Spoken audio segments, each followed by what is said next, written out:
Assalamualaikum warahmatullahi wabarakatuh. Bismillahirrahmanirrahim. Alhamdulillahirrabbilalamin. Wassalatu wassalamu ala anbiya'i wal mursalin Sayyidina wa maulana Muhammadin. Rabbi shrahli sadri wa yassirli amri wahlul 'uqdatam min lisani yafqahu qawli. Rabbi zidni ilma warzuqni fahma. Amin.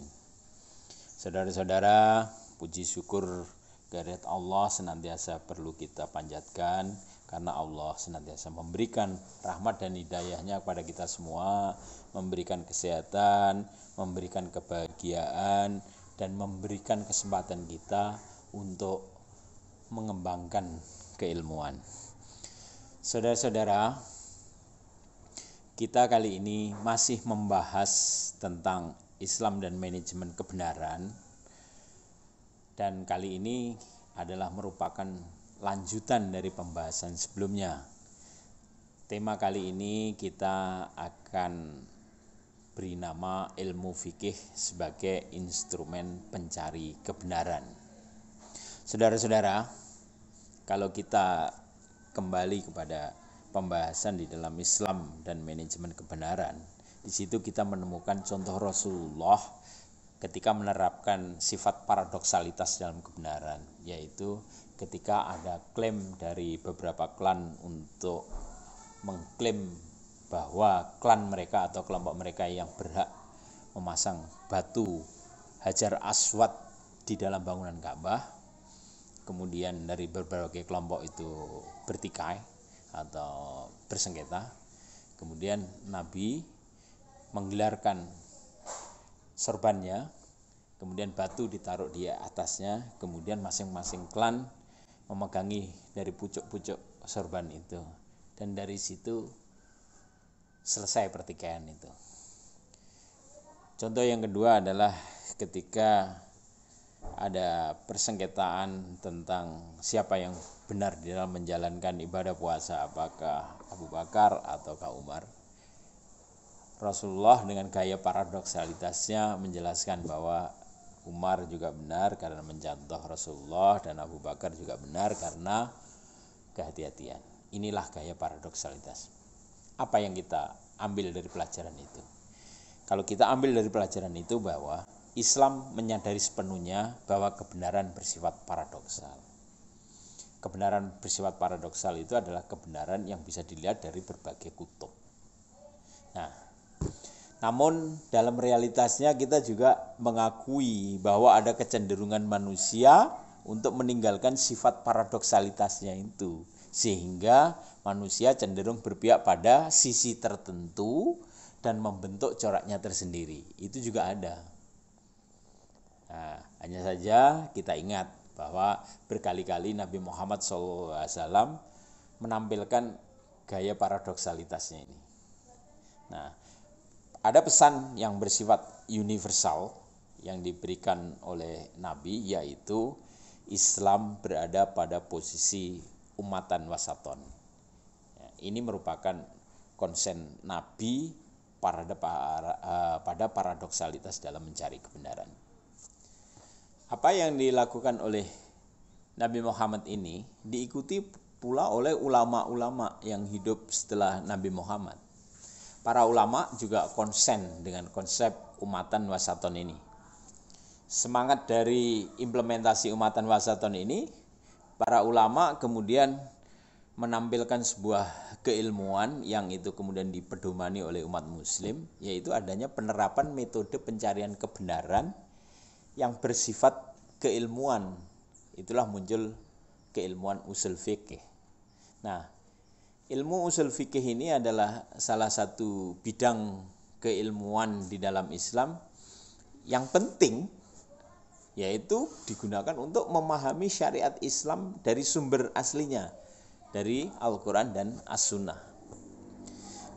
Adanya ilmu usul fikih ini menyiratkan bahwa ada pengakuan bahwa Al-Quran, ya, di dalam Al-Quran dan di dalam Sunnah itu yang bersifat teks itu, ini sangat interpretatif sebenarnya. Jadi karena bersifat interpretatif ini, karena apa? Karena ada unsur kerelatifan dan kemutlaan secara sekaligus. Nah, kedua unsur inilah yang dapat mengakibatkan munculnya kutub relativisme dan kutub fundamentalisme secara bersamaan. Kalau di satu sisi muncul relativisme dan di sisi lain muncul fundamentalisme, maka gaya paradoksalitas di dalam kebenaran ini menjadi tidak nampak.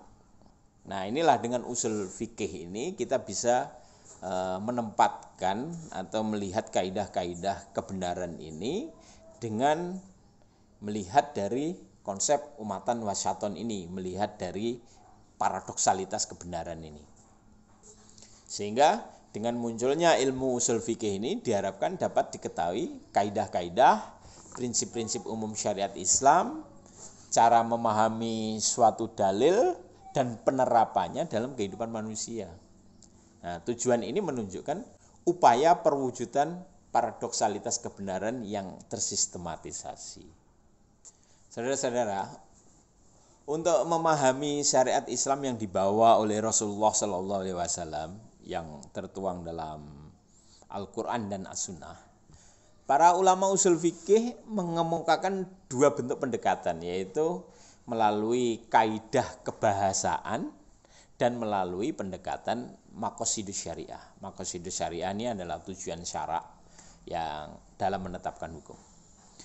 Pendekatan melalui kaidah kebahasaan ditujukan untuk mengetahui dalil-dalil yang umum dan yang khusus, yang mutlak dan yang muqayyad, yang mujmal dan yang mubayyan, yang muhkam, yang mufassar, yang mutasyabih, yang nas, zahir, nasikh, mansukh, amar, nahi dan sebagainya, itu berada dalam kaidah kebahasaan. Nah, dalam kaidah kebahasaan ini dikemukakan cara-cara menyelesaikan dalil-dalil yang bertentangan secara zahir, sehingga seluruh dalil yang ada di dalam Al-Quran dan As-Sunnah dapat dipahami dan kemudian dapat diamalkan. Nah, persoalan hukum dalam pendekatan ini terkait langsung dengan nas, baik itu yang ada di dalam Al-Quran maupun di dalam As-Sunnah. Sedangkan pendekatan maqasidus syariah, penekanannya terletak pada upaya menyingkap dan menjelaskan hukum dari suatu kasus yang dihadapi melalui pertimbangan maksud-maksud syarak dalam menetapkan hukum. Nah, teori yang digunakan untuk menyingkap dan menjelaskan hukum dalam berbagai kasus yang tidak ada nasnya secara khusus dapat diketahui melalui metode ijma', qiyas, istislan, istislah, istisab, zari'ah, urf, dan lain sebagainya. Termasuk saudun dariyah dan lain sebagainya. Pada hakikatnya, inti dari maqasidus syariah adalah kemaslahatan manusia di dunia dan di akhirat. Oleh sebab itu, kemudian para ulama itu memunculkan berbagai metode yang digunakan untuk menyingkap dan menjelaskan hukum pada setiap kasus yang tidak ada nasnya, yang tetap harus senantiasa berorientasi pada kemaslahatan umat. Inilah muncul konsep maqasidus syariah itu. Dua metode tadi, baik itu metode kebahasaan maupun metode maqasidus syariah, sebenarnya adalah merupakan upaya untuk mencapai paradoksalitas kebenaran yang begitu ditekankan di dalam Islam. Jadi metode usul fikih ini dapat dijadikan instrumen untuk mencapainya. Karena apa? Karena pendekatan yang digunakan tidak bersifat one dimensional, tetapi multidimensional. Nah, justifikasi dari argumentasi ini kita bisa lihat dari pendapatnya Imam Abu Ishaq Al-Syatibi, pakar usul fikih Maliki yang wafat pada tahun 790 Hijriah. Beliau mengemukakan bahwa mempelajari ilmu usul fikih merupakan sesuatu yang pokok, sesuatu yang daruri. Karena melalui ilmu inilah dapat dipahami kandungan dan maksud setiap dalil syarak sekaligus menerapkannya. Pendapat Syatibi ini kemudian menginspirasi para mujtahid Banyak para mujtahid di samping beristihad langsung kepada nas, juga kemudian beristihad dalam menerapkan hukum yang telah dihasilkan itu pada kenyataan yang ada.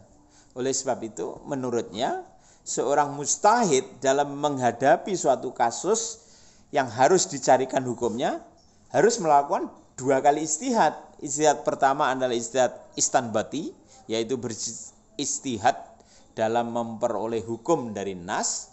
Dan yang kedua, melakukan istihad tatbiki, yaitu suatu istihad yang dilakukan untuk menerapkan ketentuan hukum yang telah dihasilkan dari nas tersebut.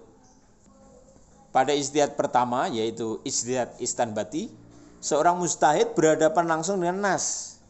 Sedangkan pada istihad kedua, yaitu istihad tatbiki, ia berhadapan dengan kenyataan, subjek dan objek hukum. Nah, ini menjadi pertimbangan. Nah, ada kalanya hukum yang telah dihasilkan berdasarkan istihad langsung pada nas itu tidak bisa diterapkan pada subjek atau objek hukum. Karena jika hukum itu diterapkan, kemungkinan akan berdampak negatif yang lebih besar. Artinya, kemaslahatan yang ingin dicapai dari penerapan hukum yang dihasilkan melalui istihad istanbati itu berhadapan dengan suatu kemudorotan atau kemafsadatan yang kualitasnya lebih besar dari kemaslahatan yang dicapai.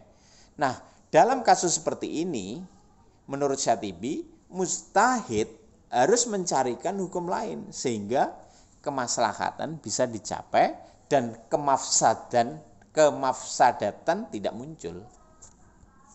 Jadi dari sini nampak bahwa Syatibi itu memberikan suatu petunjuk, suatu jalan, suatu guidance untuk ketika kita mencari suatu dalil hukum itu ya melihat dari 2 sisi tadi, dari 2 nas dan dari realita. Melalui istihad istanbati dan melalui istihad tatbiki. Dua-duanya harus dijalankan secara sekaligus. Begitulah pesan dari Syatibi. Sebenarnya di dalam Islam, siapapun orangnya itu dapat melakukan istihad. Artinya mencari kebenaran dengan menggunakan kemampuannya sendiri. Dalam Islam itu diperbolehkan. Karena asumsinya adalah semua muslim mempunyai hak yang sama untuk menentukan kebenaran. Ada kebebasan untuk berpendapat. Semua diberikan kemampuan untuk menggunakan akalnya. Dan ada perintah melakukan iqra yang tujuan dasarnya adalah mencapai kebenaran. Hanya saja, saya ulangi, hanya saja kemampuan manusia terkadang terbatas oleh berbagai hal. Seperti tingkat informasi yang diterima, tidak semua orang sama. Ada yang informasinya bagus, ada yang informasinya sedikit. Kemudian 2, ada kemampuan mengabstraksi pengetahuan. Ini juga bisa berbeda. Lingkungan yang kurang kondusif untuk mengembangkan pengetahuan. Ini juga bisa menjadi kendala. Keterbatasan waktu untuk mempelajari. Ini juga bisa menjadi kendala. Kemudian lemahnya sumber referensi. Ini juga menjadi kendala. Ya, kendala-kendala ini tentu saja akan mempengaruhi kualitas kebenaran dari istihad yang dilakukan. Oleh karena itu, Islam menyediakan keilmuan sebagai instrumen istihad yang dikonstruk oleh ilmuwan-ilmuwan yang mumpuni dalam bidang pencarian kebenaran. Ilmuwan-ilmuwan inilah para fuqaha itu, para faqih. Jadi, keilmuan usul fikih merupakan instrumen referensial yang digunakan untuk memudahkan muslim untuk mencari kebenaran. Jadi perannya adalah sebagai alat bantu, bukan sebagai pembelenggu. Bahkan Islam sepakat mengapresiasi umatnya untuk melakukan istihad. Karena apa? Ini adalah bentuk apresiasi yang motivatif. Bentuk apresiasi Islam terhadap umatnya yang melakukan istihad ini kan dibahasakan secara kuantitatif, terutama dalam memperoleh pahala kan, atau imbalan pahalanya itu. kalau benar yang mendapat pahala 2 dan bila salah mendapat pahala 1. Ini sebenarnya adalah bentuk dari apresiasi yang bersifat motivatif. Saudara-saudara, kembali kepada usul fikih. Meskipun tadi telah dijelaskan hanya ada 2 pendekatan ijtihad, bukan berarti hanya terbatas pada 2 bahasan mikro saja. 2 pendekatan ijtihad tadi adalah 2 konsep makro, bukan mikro. Nah, pada konsep makro ini di dalamnya terdapat beberapa konsep mikro yang digunakan sebagai pendukung metode ijtihad. Nah, di dalamnya meliputi analisis historisitas, sosiologi, antropologi, filsafat, psikologi, dan sebagainya. Nah, pendekatan di dalam usul fikih sebenarnya serupa dengan pendekatan hermeneutik. Karena apa? Karena ia lintas keilmuan, bukan hanya terbatas pada tataran teoritis, tetapi mencapai tataran praktis secara sekaligus. Artinya saudara-saudara, Islam itu begitu concern terhadap kebenaran. Dan kebenaran itu tidak bisa kita lihat dari secara emosional, tetapi kita perlu menggunakan akal untuk melihat kebenaran. Kita tidak bisa melihat dari satu perspektif saja, tetapi dari berbagai perspektif. Inilah yang disebut dengan multidimensional atau paradoksalitas itu. Oleh karena itu, ulama-ulama mencontohkan Nabi sehingga dia memunculkan pendekatan ilmu usul fikih ini adalah untuk membantu kepada umat muslim untuk betul-betul menemukan kebenaran yang hak. Oleh karena itu saudara-saudara, metode seperti ini perlu kita tularkan kepada para masyarakat muslim terutama yang belum mempelajari ini, supaya apa? Supaya kita tahu bahwa Islam pada dasarnya adalah sangat concern terhadap kebenaran, dan itu dicontohkan oleh Rasulullah, diikuti oleh para ulama-ulama, dan kita sebagai pengikut-pengikutnya perlu mengikuti ini. Terima kasih atas perhatiannya. Assalamualaikum warahmatullahi wabarakatuh. Assalamualaikum warahmatullahi wabarakatuh.